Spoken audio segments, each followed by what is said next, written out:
নদী বা সাগরে জেলেদের প্রায় নির্যাতন ও হামলার শিকার হতে হয়। এর মধ্যেই জীবনের ঝুঁকি নিয়ে জীবিকার তাগিদে মাছ ধরতে হচ্ছে জেলেদের। নিরাপত্তা দেয়া তো দূরের কথা, পুলিশের বিরুদ্ধেই চাঁদাবাজির অভিযোগ জেলেদের।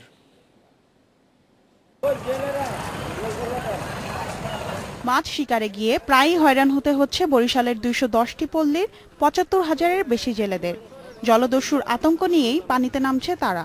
জেলেদের অভিযোগ, নদীতে যাদের নিরাপত্তা দেওয়ার কথা সেই টহল পুলিশই চাঁদাবাজি করছে। থানা যদি টাকা দিতে হয় তাহলে জাল পাওয়া যাবে, তা সেজন্য ১,০০০ টাকা করে প্রত্যেক নৌকো নেয়। ভুক্তভোগীরা থানায় অভিযোগ করেন না, নতুন করে সমস্যায় পড়ার ভয়ে। এদিকে পুলিশের ঊর্ধ্বতন কর্মকর্তারা বলছেন, অভিযোগ না পাওয়ায় ব্যবস্থা নেওয়া হচ্ছে না। সুনির্দিষ্ট কোনো অভিযোগ পাওয়া যায় এবং সেই ব্যাপারে আপনারাও আমাদের কাছে দিতে পারেন, অথবা যে কোনো অভিযোগ করে আমাদের কাছে আসতে পারে।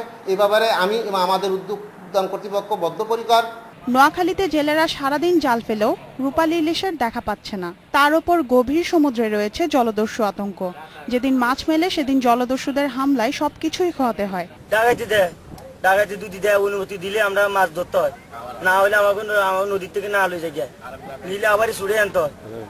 এরপরে ২-৩ দাফে আমাকে না আদন হয়ে গেছে, আমরা মারার আমরা ভাত খামোছি, সেই ব্যস্ত নাই।